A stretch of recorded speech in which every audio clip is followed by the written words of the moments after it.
जो प्रश्न मैंने खड़ा किया था उसका समाधान कर दिया था।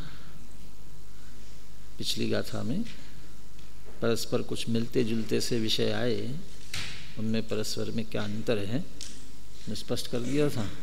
हाँ?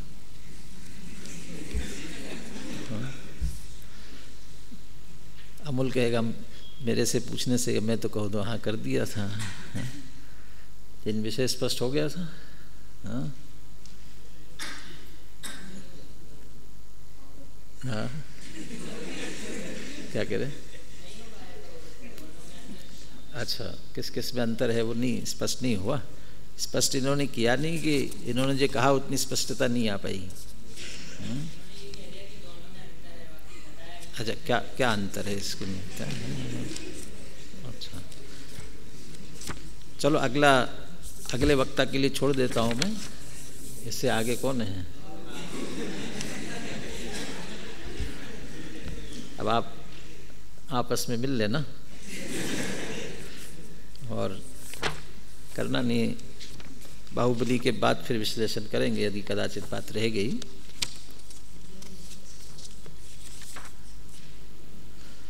कल थोड़ा श्रीखंड में उलझ रहे थे और आज जीव और आत्मा को एक कर रहे थे। तो ये तो इसको जैसे क्या टंग स्लिप कहते ना, कि समझने में भूल नहीं थी तो बोलते बोलते कभी कभी हम लोगों के भी निकल जाती बोलने में, कोई खास बात नहीं है। वैसे इनका गला अच्छा है, भक्ति विधान पूजन इनमें सब में सहयोग करते हैं, लेकिन इस प्रकार के रुचि वालों की थोड़ी सी माने अध्ययन के प्रति रुचि कम हो जाती है क्या, फिर उसी में लगे रहते हैं तो इसकी थोड़ी सी उपेक्षा हो जाती है। लेकिन अभी जिस तरह से विषय प्रस्तुत किया उससे लगा कि विषय आपकी पकड़ में भी आया और आपने अच्छी तरह से प्रस्तुत भी किया है। तो ये अध्ययन इस पर बिल्कुल उपेक्षा नहीं रखे, बराबर रखे साथ में। अपने पुराने विद्यार्थियों में बहुत से ऐसे विद्यार्थी रहे। अब ये तो चूँकि जिनको ये कला आती है उनको फिर भी जिसमें जो कला है उसका उपयोग तो करेंगे ही। तो बहुत बार प्रवचन के लिए विद्वान अलग और जो इस तरह के रुचि वाले हैं तो उन्हें विधान के लिए साथ में भेजा। तो एक बार भेजा, दो बार भेजा, तो अब अगली बार से वे मना करने लगे। और अभी भी सख्ती से हाँ विधान के लिए अवश्य सहयोग देंगे, लेकिन प्रवचन होना चाहिए, प्रवचन का अवसर मिलना चाहिए। ऐसा नहीं कि हम अकेला विधान किया, प्रवचन दूसरे विद्वान कर रहे हैं तो हमारा क्या लाभ हुआ, तात्विक दृष्टि से लाभ क्या मिला।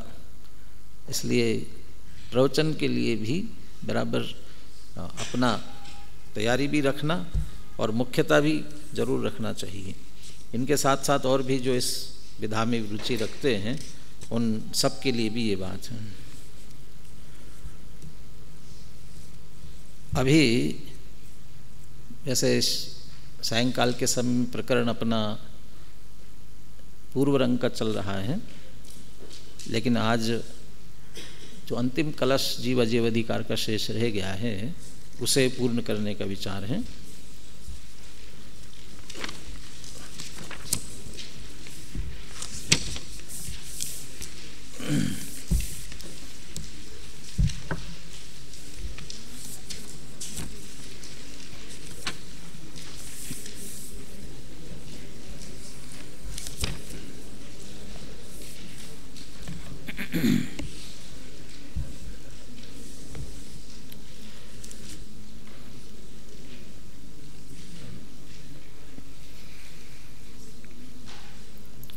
तैतालीसवें कलश में अमृतचंद्राचार्य ने ये आश्चर्य और खेद व्यक्त किया था कि जब बात इतनी स्पष्ट है, जीव अजीव लक्षण से स्वरूप से भिन्न है, तर्क युक्ति उदाहरण से अच्छी तरह से समझा दिया, उसके बाद भी वे दोनों एक है ऐसे एकत्व का मोह क्यों नाचता है? मोह नाच रहा है, इसका आश्चर्य है। फिर 44वें कलश में उससे पहले कहते हुए कहा था कि भले ही मोह नाचे, वह मिथ्यात्व अज्ञान वह पुद्गल में ही रहने वाला है। वे चाहे जितना एक माने, वे दोनों मिलकर के एक होने वाले नहीं हैं। जीव तो वर्णादि रागादि से भिन्न शुद्ध चैतन्य धातु में ही है, वह कभी जड़ पुद्गल में होने वाला नहीं है।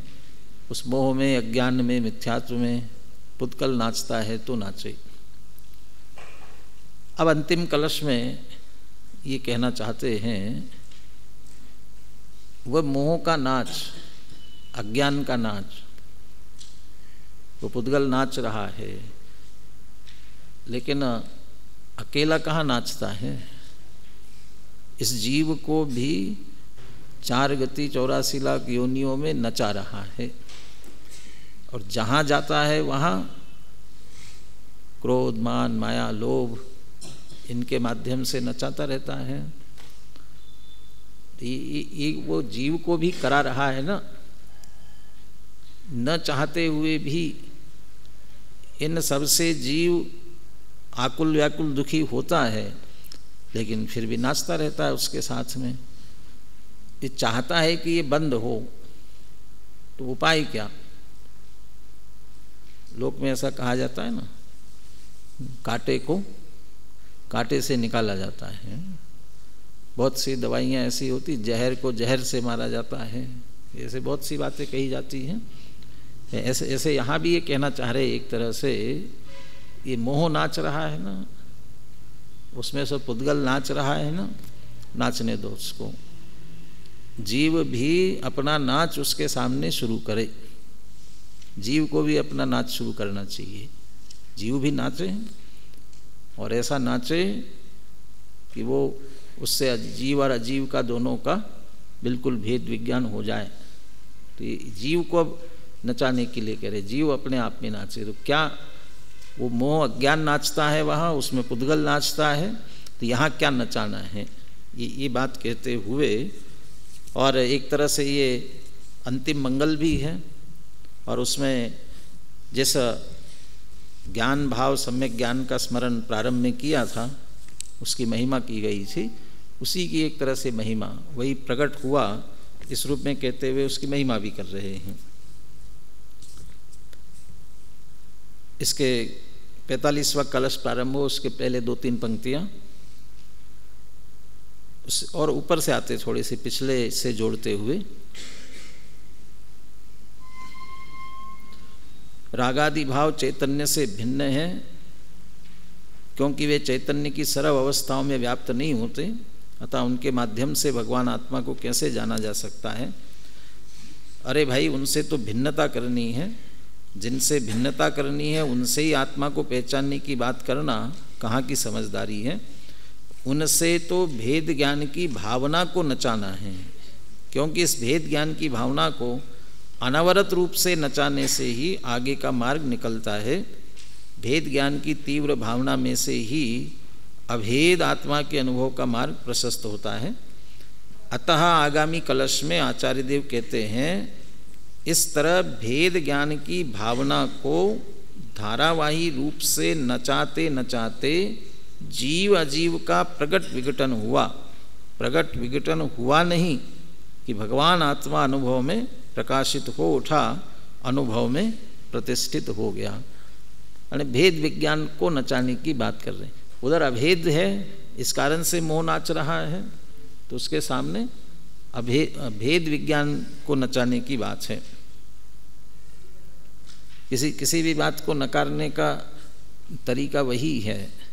आप अकेला नकारते रहोगे तो काम नहीं चलेगा।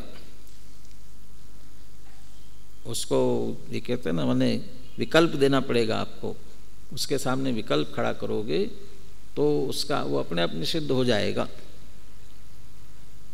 कर्तृत्ववाद को बढ़ाने वाली जितनी भक्तियाँ स्तुतियाँ है तो इनको मत करो, इनको मत गाओ, ऐसा कहते रहेंगे तो काम नहीं चलेगा।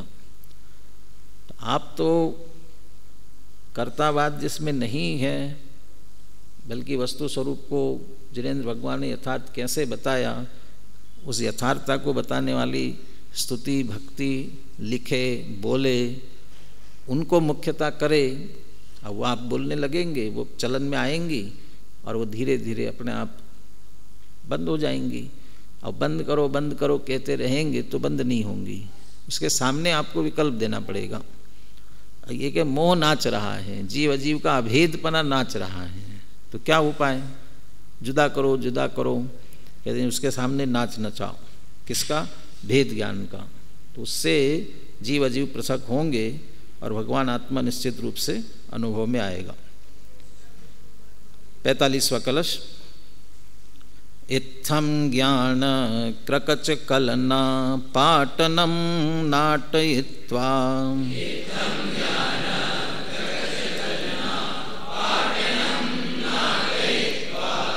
जीवा जीवौ स्फुट विघटनम नैव यावत् प्रयाता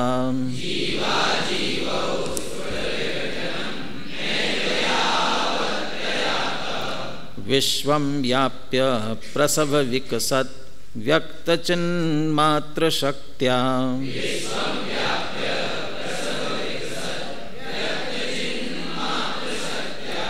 ज्ञात्री द्रव्यं स्वयमतिरसात् तावदुच्चैचकाशे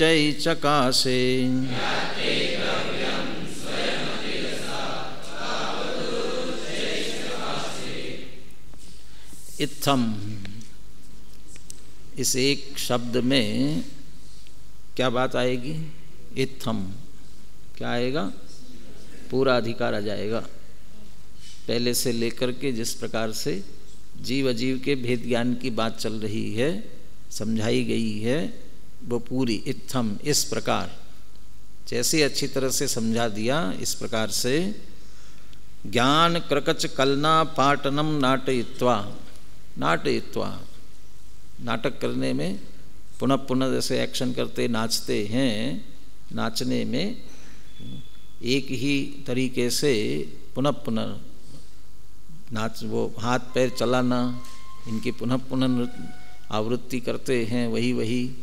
तो उसी प्रकार से पुनः पुनः ज्ञान क्रकच कलना पाटनम।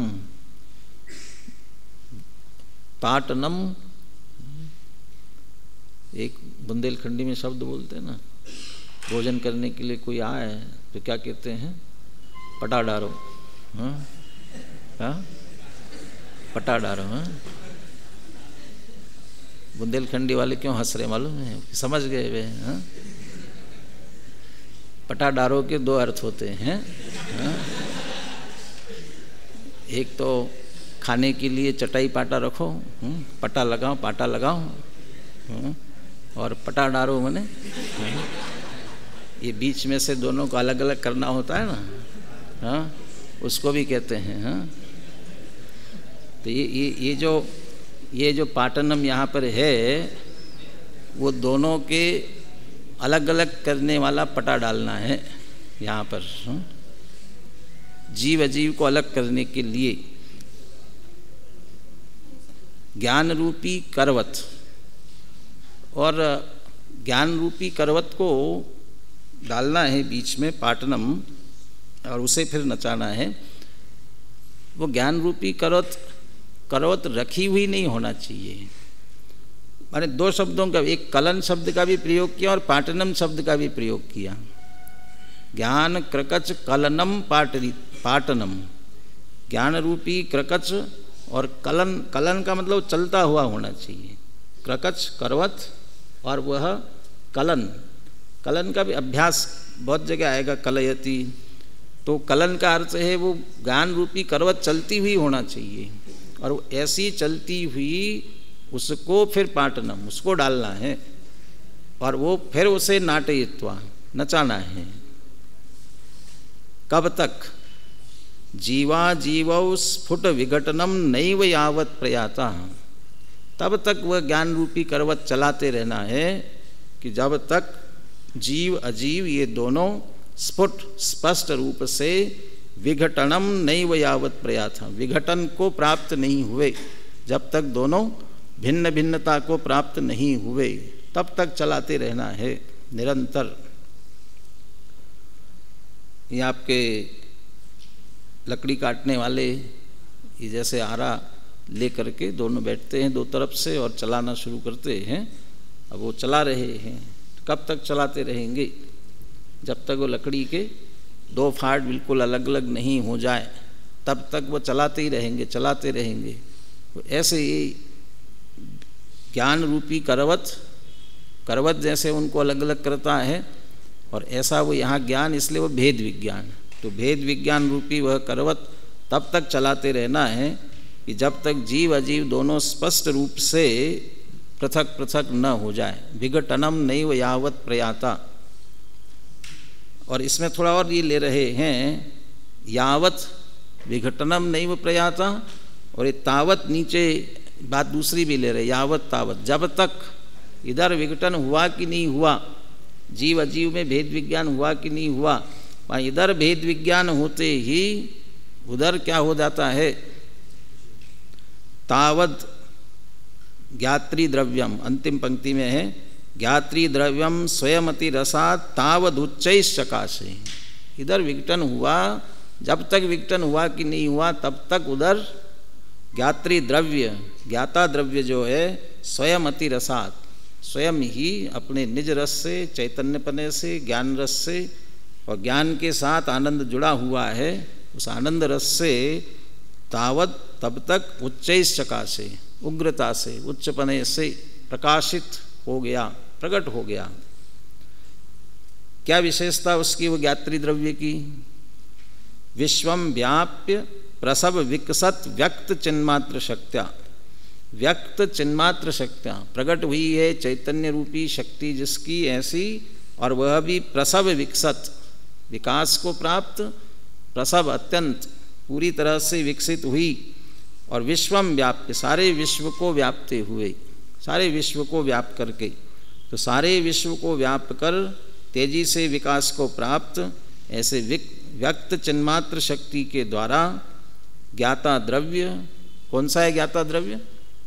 आत्मद्रव्य, चैतन्य द्रव्य, आत्मा स्वयमति रसात, अपने ही निज रस से उसी समय, माने तत्काल की बात है, जैसे इधर जीव अजीव का भेद विज्ञान हुआ, अजीव पृथक हो जाता है और चैतन्य स्वरूप आत्मा उग्रता से प्रकाशित होने लगता है।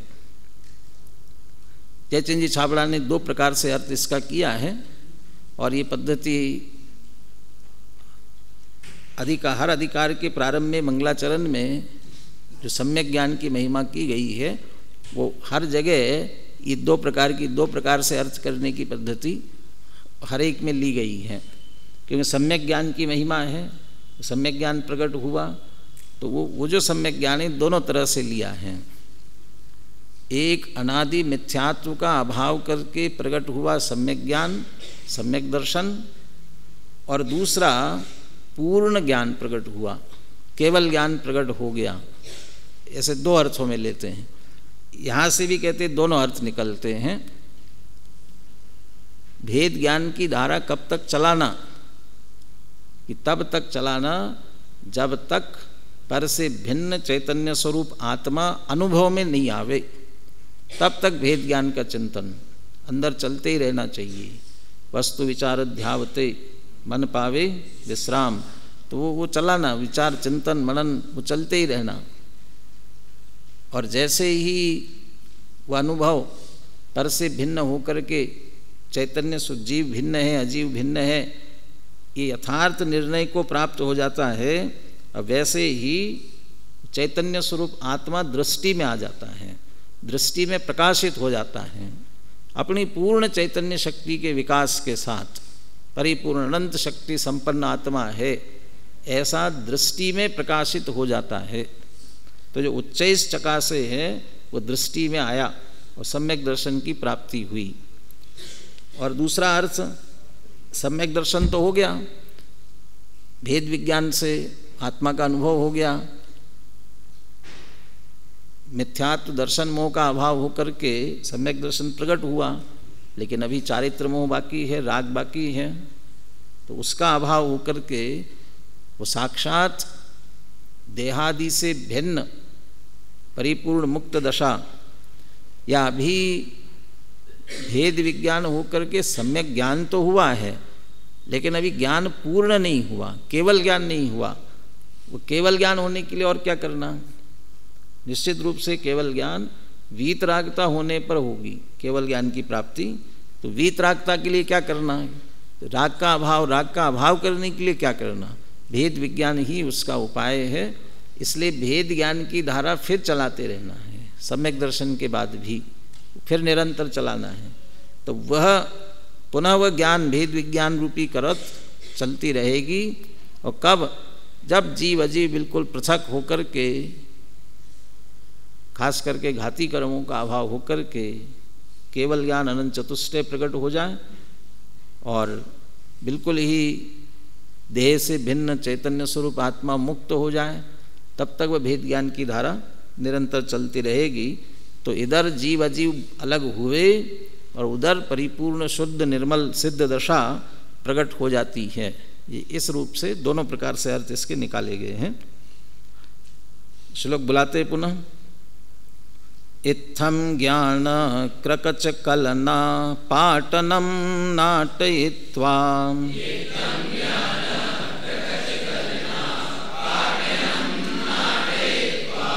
जीवा जीवौ स्फुट विघटनं नैव यावत् प्रयाताम्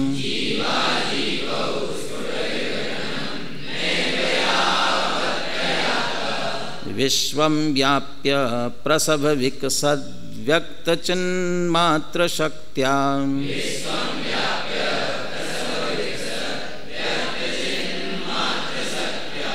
ज्ञातृद्रव्यं स्वयमतिरसात् तावदुच्चैश्चकाशे।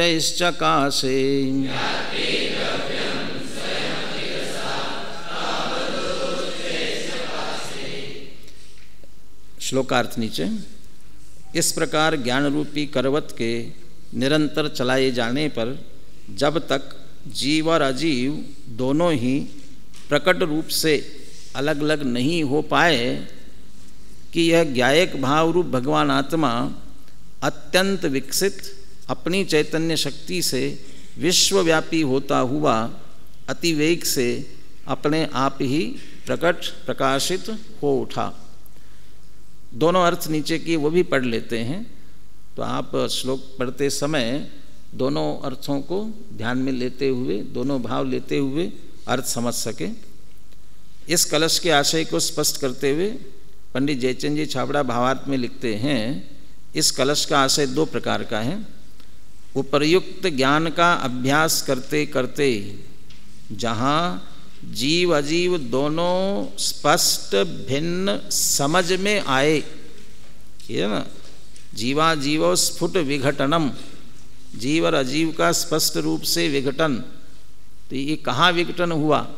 ये जीव अजीव अलग नहीं हुए, देह से कर्म से भिन्न आत्मा बिल्कुल पृथक हुआ नहीं। कहाँ आया? समझ में आया कि दोनों भिन्न भिन्न है। ये बात अच्छी तरह से स्पष्ट समझ में आई, ये पहली बात। और इधर समझ में आई कि तत्काल ही आत्मा का निर्विकल्प अनुभव हुआ, सम्यक दर्शन हुआ। तो ये यावत और फिर तावद उच्चैश्च चकाशे ज्ञात्री द्रव्यम, तो वह निर्विकल्प अनुभव में और सम्यक दर्शन की प्राप्ति भी। तो एक अर्थ ये। दूसरा आशय इस प्रकार है कि जीव अजीव का अनादिकालीन संयोग पूर्णतः अलग अलग होने से पूर्व, अर्थात जीव का मोक्ष होने के पूर्व भेद ज्ञान के भाते भाते अमुक दशा होने पर निर्विकल्प धारा जगी, जिसमें केवल आत्मा का अनुभव रहा। वह श्रेणी अत्यंत वेग से आगे बढ़ते बढ़ते केवल ज्ञान प्रकट हुआ और फिर अघाती कर्मों का नाश होने पर जीव द्रव्य अजीव से पूर्णतः भिन्न हुआ। वो ये अमुक दशा होने पर, वो चूँकि गुणस्थान की पूरी परिपाटी यहाँ बताना उद्देश्य नहीं था, इसलिए छोड़ दिया। समझ लीजिए साथी से अप्रमत्त दशा से और क्षपक श्रेणी चढ़ते हुए ये पूरा कार्य हुआ, उस तरीके से पूरा भाव ले लेना उसके साथ में। जीव और अजीव के भिन्न होने की यही रीति है। श्रद्धा में भेद ज्ञान की भी यही रीति है, और श्रद्धा में आने के बाद पूर्णतया दोनों पृथक पृथक होकर सिद्ध दशा प्रकट हो जाए, वो उसकी भी वही रीति है। कोई दूसरा उपाय नहीं है उसका। जिस भेद विज्ञान से साक्षात माने सम्यक दर्शन प्रकट हुआ, तो परिपूर्ण शुद्ध दशा के लिए भी वही उपाय है। फिर उसे माने उपाय को वो बदलना नहीं पड़ता, भेद ज्ञान की धारा ही वहाँ तक चलती रहती है। आगे के कलशों को यहाँ पे दिया भी है। भावेद भेद विज्ञान मिदम अच्छिन्न धारया तावत यावत पराच्युत्वा ज्ञानम ज्ञाने प्रतिष्ठिते। बनारस दास जी ने इसका अनुवाद यही किया, भेद ज्ञान तब लो भलो जब लो मुक्ति न होय, परम ज्योति प्रगट जहाँ तहान विकल्प कोई। तो मुक्ति तक ये भेद ज्ञान की धारा निरंतर चलने वाली है। ज्ञान क्रकच कलनम कलना पाटनम नाटयित्वा, ज्ञान रूपी करवत इस तरह से निरंतर चलाने की आवश्यकता है। बोलिए कलश और पद्यानुवाद बोलिए।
दर्शन मोह के अभाव के लिए भी ज्ञान रूपी भेद ज्ञान की धारा प्रवाहित करना ही उपाय है।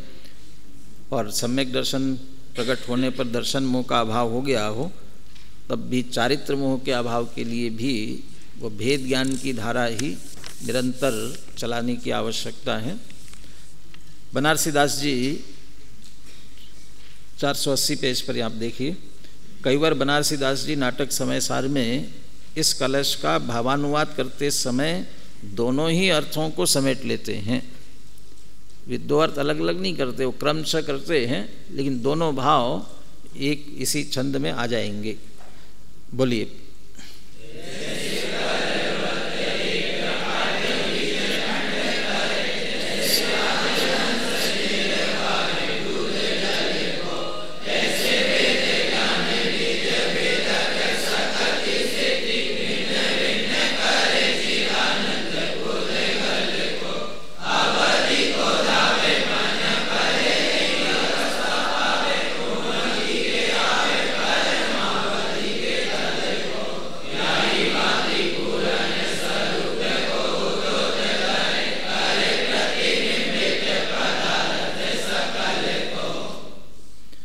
जैसे करवत एक काठ बीच खंड करे। करवत क्या करती है? एक लकड़ी के बीच में उसके खंड खंड कर देती है, दो फाड़ कर देती है उसे। वो उससे बनारसी दास जी को लगा कि ये उदाहरण कुछ ठीक नहीं बैठा, इसलिए सांगोपांग नहीं लगा उन्हें, इसलिए उदाहरण उन्होंने दूसरा भी साथ में दिया। जैसे राजहंस निर्वारे दूध जल को। जैसे राजहंस मैंने हंस में विशेषता होती है ना, वह उसे पानी मिला हुआ दूध दे दिया जाए। कौन सा पानी मिला हुआ? ग्वाले का मिला नहीं, जो उसमें अपने आप भी जो मिला हुआ है, जो मूल दूध अभी सामने निकलवाया हो तो भी उसमें भी पानी है ना। अब वो दूध भी सामने रखा जाए हंस के सामने, तो उसमें भी जो पानी है वो उसे अलग करता है और दूध उसमें से वो ग्रहण कर लेता है। तो दूध पानी को अलग करने की उसमें हंस में शक्ति है। अभी तो ये आप लोग, चूँकि वो बार बार बोला जाता है ना, तो सब बोलना छूट जाता है। नहीं तो सब पहले प्रतियोगिताओं में प्रतियोगी सब निर्णायकों को ये कह करके संबोधित करते थे, नीर क्षीर विवेकी निर्णायक महोदय। नीर क्षीर विवेकी, नीर क्षीर विवेकी माने दूध का दूध और पानी का पानी करने वाले। ऐसा कह के वो क्या कहना चाहते हैं बोलने वाला, मैं तो दूध हूँ और बाकी सब पानी है, कहीं पानी को दूध मत समझ लेना, मैं ही दूध हूँ इसमें सब में, और मुझे बराबर आप समझ लेना। हंस में विशेषता होती है। ये उदाहरण, पहले उदाहरण और इस उदाहरण में क्या अंतर है? क्यों विशाल को पूछ रहा हूँ, पीछे क्या पूछा? यहाँ 2 उदाहरण दिए बनारसी दास जी ने, तो मैंने कहा क्यों दिया दूसरा उदाहरण, क्या अंतर हुआ? पहले उदाहरण दूसरे उदाहरण में क्या अंतर हुआ? जरा सिर से टोपी हटाओ तो कान पे बात पहुंचेगी। क्यों, क्या क्या अंतर आया, ख्याल में आया? बोलो बाहुबली। हाँ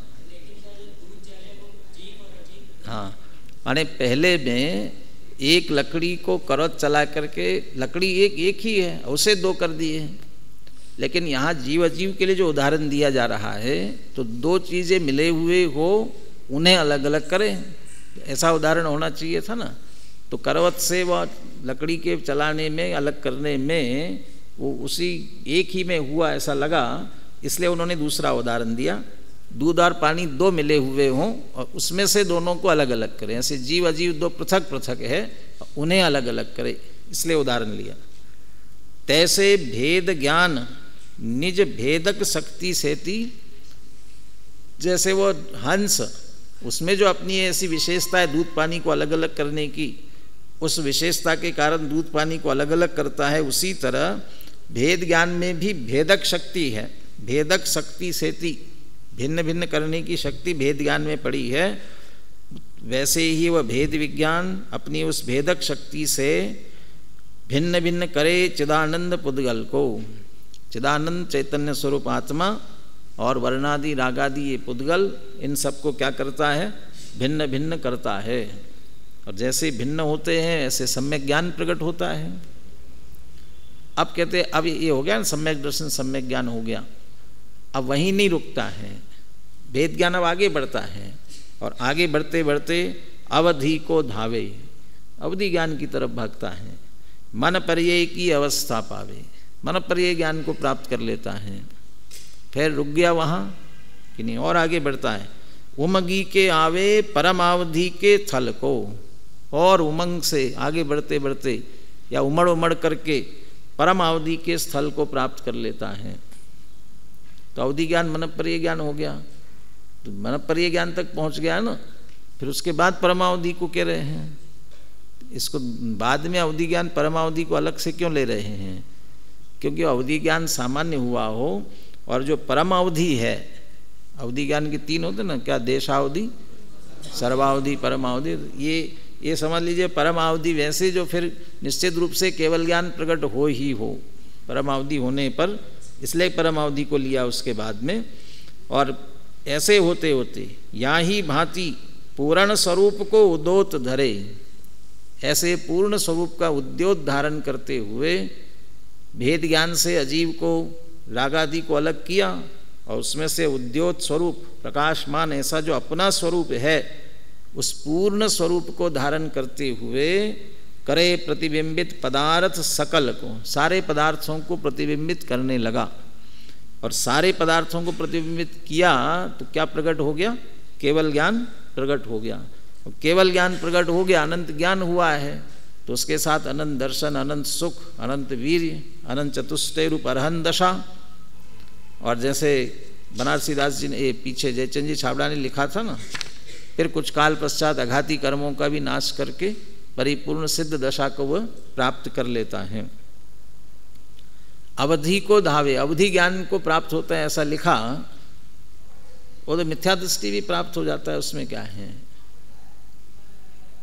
जो नरक में जाने वाले, देवगति में जाने वाले, तो ये नरक में गए तो अवधि ज्ञान हो ही जाता है, देव में चले गए तो वहाँ भी अवधि ज्ञान तो होता ही है ना। तो चाहे सम्यक दृष्टि हो चाहे मिथ्या दृष्टि हो, तो उसमें कौन सी विशेषता होगी अवधि ज्ञान की। तो यहाँ ये कह कर कि भेद ज्ञान हुआ, चिदानंद दोनों भिन्न भिन्न हुए, फिर अवधि ज्ञान को धाया, तो बिना सम्यक दर्शन के भी अवधि ज्ञान प्राप्त कर लेता है, नहीं प्राप्त करता।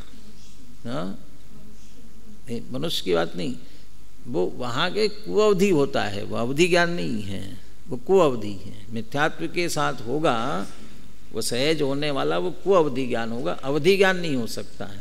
अवधि को दावे मन परे की अवस्था, सम्यक तो पूर्वक तो उसके लिए किया क्या, अवधि ज्ञान के लिए क्या विशेष तपश्चर्या करे, साधना करे तो अवधि ज्ञान प्रकट हो जाएगा, क्या करना पड़ेगा। वो भेद विज्ञान से आत्म साधना कर रहे हैं, आत्म साधना से ही सहज। ये जितने रिद्धिधारी मुनिराज रिद्धि प्रकट करने के लिए कुछ नहीं करते, सहज रिद्धियाँ प्रकट होती है। ये बुद्धि संबंधी रिद्धियाँ हैं, उसमें अवधि ज्ञान भी है, मनप्रिय ज्ञान भी है, सब रिद्धियाँ हैं उसकी। तो आत्मज्ञान के और भेद विज्ञान की उसी धारा प्रवाहता से ही अवधि ज्ञान प्रकट होता है, और विशेष स्थिरता के कारण जो विशुद्धि बढ़ी उसके कारण से मनप्रिय ज्ञान प्रकट हुआ, और केवल ज्ञान की तरफ जाने योग्य धीरे धीरे क्षोभशम बढ़ रहा है, तो परम अवधि प्रकट हो गया। इसलिए परम अवधि और फिर केवल ज्ञान की प्राप्ति हुई, और ये सारा प्रभाव वो भेद विज्ञान का है।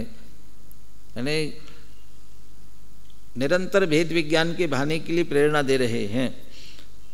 सम्यक दृष्टि ज्ञानी मुनिराज वे भी जिस भेद विज्ञान की बराबर आराधना कर रहे हैं, तो हमारे लिए तो उससे और अधिक आवश्यकता है। अभी तो हमें सम्यक दर्शन ही प्रकट नहीं हुआ है, इसलिए वो भेद ज्ञान की धारा, भेद विज्ञान निरंतर अंदर भाते रहना चाहिए, इसी बात की प्रेरणा देना चाहते हैं।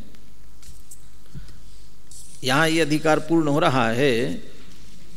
अंतिम जो वाक्य अमृतचंद्र आचार्य लिखते हैं, उस वाक्य को पूरा पढ़ते यहाँ से, मूल ग्रंथ में देख लीजिए।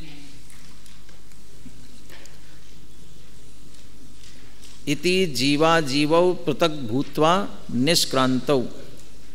इस प्रकार से वे जो अभी इस रंगमंच पर जीव और अजीव दोनों एक भेष में प्रवेश किए थे, जब उनका भेद विज्ञान हो गया, सम्यक ज्ञान ने उन्हें पृथक पृथक जान लिया, तो वे जीवा जीव पृथक भूत्वा निष्क्रांतौ, अलग अलग होकर के निकल गए।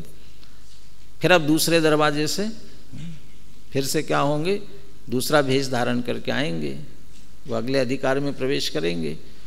अभी तो अलग अलग होकर के चले गए। इति श्रीमद् अमृतचंद्र सूरी विरचितायाम समय सार व्याख्यायाम आत्मख्यातो जीवा जीव प्ररूपका प्रथमो अंकः। अमृतचंद्र आचार्य विरचित समय सार की जो व्याख्या, नाम क्या उसका, आत्मख्याति, उसमें जो जीवा जीव प्ररूपका, जीव अजीव का प्ररूपण करने वाला प्रथम अंक पूरा हुआ। तो प्रथम अधिकार हो गया कि अंक हो गया, तो नाटक रूप में लिखा, इसलिए उन्हें अंक के रूप में कहा। जयचंद जी छाबड़ा ने इसकी भी विशेषता बताई, जो ऐसा लिखा ना, अनुशीलन में आइए 482 पेज पर।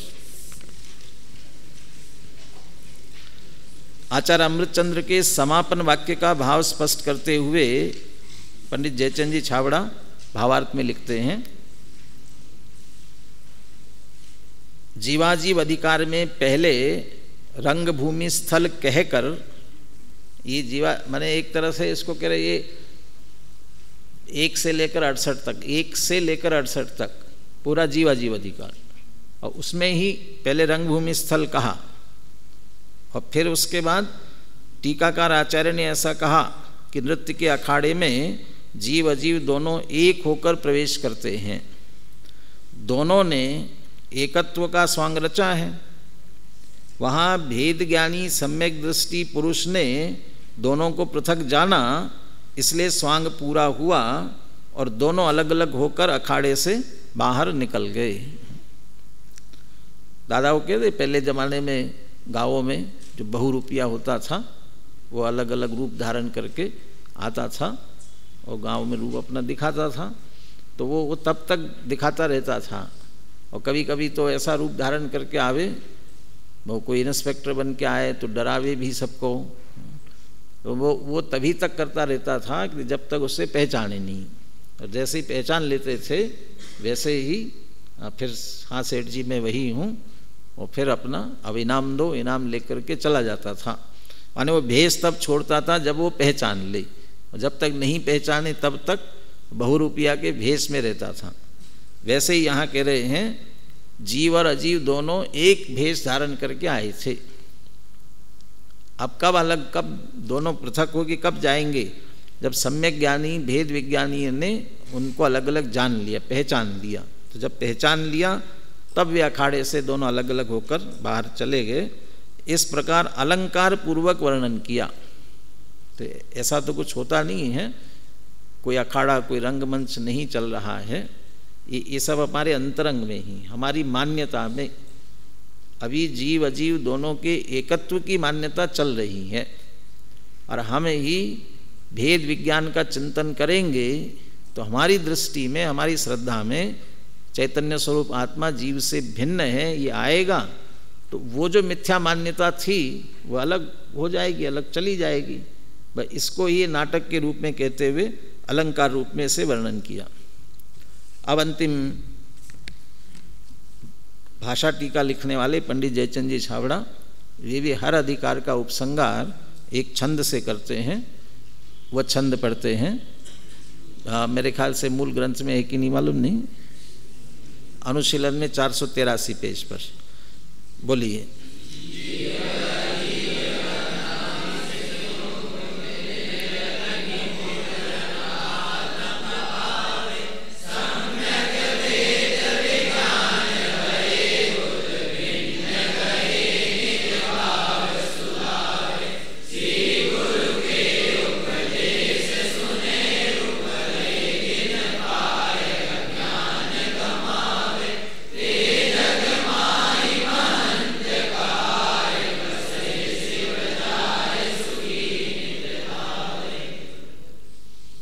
जीव अजीव अनादि संयोग मिले लखी। अनादिकाल से क्या हो रहा है, जीव को कर्म का संयोग है, देह सहित है, तो जीव अजीव दोनों क्या मिले हुए हैं। तो ये दोनों का मिला हुआ संयोग लखी माने देख कर, मूढ़ अज्ञानी न आत्म पावे, उसमें से भिन्न आत्मा को वे प्राप्त नहीं कर पाते हैं, आत्मा को नहीं पहचान पाते हैं। सम्यक भेद विज्ञान भये बुध भिन्न गहे निज भाव सुदावे। लेकिन बुध जो ज्ञानी है वे तो सम्यक जब भेद विज्ञान होता है तब भिन्न गहे, वो भिन्न ग्रहण कर लेते हैं। निज भाव सुदावे, अपने निज भाव को शुद्ध कर लेते हैं, भिन्न करके बराबर उसे जान लेते हैं। कैसे कैसे जान लेते हैं वे? अपने आप जान लेते हैं क्या? श्री गुरु के उपदेश सुने, श्री गुरु का उपदेश सुनने से। देशनालब्धि के बिना काम नहीं होगा, बिना देशनालब्धि के सम्यक्त्व की प्राप्ति नहीं होगी। इसलिए श्री गुरु के उपदेश सुने, तो उपदेश तो सब सुनते हैं, सबको भेद विज्ञान हो जाना चाहिए ना। नहीं, सुनने से क्या होगा, किसको होगा? कि जिसकी काललब्धि आई होगी। इसलिए कहा भले दिन पाए, भले दिन क्या कहेंगे? अच्छे दिन। नारा चल रहा है ना अभी अच्छे दिन आने का। आए कि नहीं आए पता नहीं है, हिंदी में ऐसा लिखा हुआ है, अच्छे दिन आ जाने पर। नीचे हिंदी अर्थ किसका किया ना, वहाँ लिखा अच्छे दिन आ जाने पर।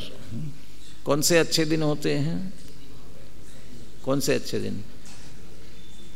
अपने अपने आप में विचार करे, अपने लिए अच्छे दिन कौन से हैं? कौन से अच्छे दिन? हम सम्यक दर्शन प्राप्त जरूर करेंगे, आत्मा का अनुभव करेंगे। कब? जब अच्छे दिन आएंगे तब। कब आएंगे अच्छे दिन? इसलिए टोडरमल जी ने लिखा सम्यक सन्मुख मिथ्या दृष्टि वाले प्रकरण में,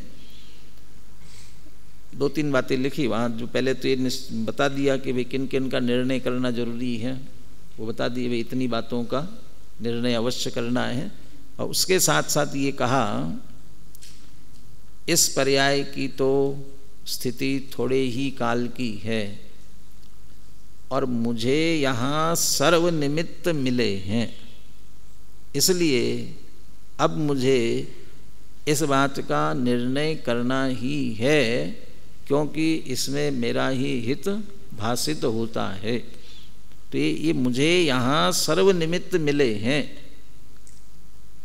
अन्यत्र कहीं होता, अन्य पर्याय में होता, अन्य गति में होता तो हो सकता है भी नहीं मिले होते, लेकिन यहाँ सर्व निमित्त मिले हैं। तो अब ये हो गया ना, ये अच्छे दिन हो गए। अब और क्या अच्छे दिन होंगे। वेद विज्ञान के लिए, सम्यक्त्व की प्राप्ति के लिए जिन निमित्तों की आवश्यकता है वे सर्व निमित्त मिले हैं। नहीं अभी कर लेंगे, अभी कर लेंगे, बाद में कर लेंगे, अभी क्या है, अभी तो खेलने खाने के दिन है, पढ़ने के दिन है, फिर कमाने के दिन है, जब इन सब से निवृत्त होंगे तब कर लेंगे। इस पर्याय की तो स्थिति थोड़े काल की है, ऐसा हम कह सकते हैं ना। शायद टोडरमल जी को आभास हो गया हो, क्योंकि उनकी तो कितने 47 वर्ष की आयु में तो जो स्थिति बनी उनके साथ में, मोक्षा प्रकाशक लिखते लिखते ही तो बन गई ना। अब वो लिख रहे थे तभी भास गया होगा। वे सोचते कि ये सब पूरा करूँगा, फिर बुढ़ापा आएगा तब विचार करूँगा, तो आया तो नहीं ना बुढ़ापा। तो जरूरी है किसी का आगे कितनी आयु है इसको भरोसा है। इसलिए स्थिति थोड़े काल की स्थिति है और सर्वनिमित्त मिले हैं, सर्वनिमित्त मिले हुए हैं। और सर्वनिमित्तों का मिलना वही अच्छे दिन हैं, उससे और अच्छे दिन कहाँ क्या मिलने वाले हैं। इसके लिए आवश्यक जो निमित्त है वो सब मिले हुए हैं। लेकिन यहाँ जो बात कर रहे हैं भले दिन पाए का अर्थ है काल लब्धि। पीछे किसी कलश के उसमें पांडे राजमल जी के उसमें भाषा कलश टीका का उद्धरण दिया हुआ है, उसमें लिखा हुआ है इस जीव को सम्यक्त्व कब हो ये केवल ज्ञान में नोंद है। किस जीव को कब सम्यक्त्व होगा ये केवल ज्ञान में नोंद है। करोड़ों उपाय करने पर भी काल लब्धि आए बिना सम्यक्त्व प्राप्त नहीं हो। तो फिर पुरुषार्थ करना कि नहीं करना, फिर केवल ज्ञान में नोंद है कब होगा। अब यहाँ भी क्या ना, श्री गुरु के उपदेश सुने, श्री गुरु का उपदेश तो सुन रहे हैं, हमारी तो काल लब्धि नहीं आई, हम ऐसा कह के बैठ जाएं काल लब्धि तो नहीं आई है, काल लब्धि तो नहीं आई है, काल लब्धि आएगी तब हो जाएगा। लेकिन जिसकी भी काल लब्धि आई होती है उसे प्राप्त होने के लिए पुरुषार्थ पूर्वक ही होता है। उसका भी समाधान दिया टोडरमल जी ने।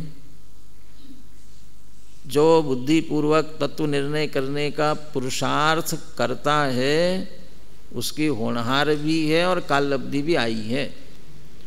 और जिसको अभी विचार नहीं आ रहा है करने का, बाद में कर लेंगे, बाद में कर लेंगे, ये विचार ये आ रहा है, यही बता रहा है कि उसकी अभी होनहार खोटी है और उसकी अभी काल लब्धि नहीं आई है।